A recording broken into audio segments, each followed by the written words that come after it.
শিলিগুড়ি শহরে ডাকাতির ঘটনা রুখে দিল শিলিগুড়ি ভক্তিনগর থানার পুলিশ। বৃহস্পতিবার গভীর রাতে গোপন সূত্রে পাওয়া খবরের ভিত্তিতে অভিযান চালিয়ে ভক্তিনগর থানার পুলিশ 6 জন দুষ্কৃতীকে গ্রেপ্তার করল।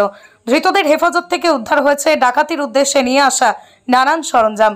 শিলিগুড়ি মেট্রোপলিটন পুলিশের ভক্তিনগর থানার পুলিশ সূত্রে জানা গিয়েছে, বৃহস্পতিবার গভীর রাতে পুলিশের কাছে খবর আসে শিলিগুড়ি পৌর নিগমের 42 নম্বর ওয়ার্ডের আর্মি গ্রাউন্ডের কাছে বেশ কয়েকজন দুষ্কৃতী জড়ো হয়ে ডাকাতির ছক কষছে। গোপন সূত্রে খবর পাওয়া মাত্রই অভিযান চালায় ভক্তিনগর থানার প্লেন ক্লাবস পার্টির পুলিশ। অভিযানে মিলে যায় সাফল্য। 6 জন দুষ্কৃতীকে গ্রেপ্তার করতে সমর্থ হয় ভক্তিনগর থানার প্লেন ক্লাবস পার্টির পুলিশ। ধৃতদের নাম বিশ্বজিৎ দার্নাল, বাপ্পা দাস, শান্ত দাস, উত্তম গোয়ালা, সায়ন বর্মন এবং বিকি নাগ। ধৃতদের মধ্যে বিশ্বজিৎ দার্নাল লিম্বু বস্তির বাসিন্দা, বাপ্পা দাস এবং শান্ত দাস ঘুঘুমালির বাসিন্দা, উত্তম গোয়ালা রাজগঞ্জের বাসিন্দা, সায়ন বর্মন বোতল কোম্পানি এলাকার বাসিন্দা, বিকি নাগ ইস্কন মন্দির এলাকার বাসিন্দা। ধৃতরা ভক্তিনগর থানা এলাকাতেই ডাকাতির ছক কষছিল বলেই প্রাথমিক অনুমান পুলিশের। ধৃতদের জিজ্ঞাসাবাদ করে আরও বেশ কয়েকজনের নাম পেয়েছে ভক্তিনগর থানার পুলিশ। তাদের খোঁজেও শুরু হয়েছে তল্লাশি।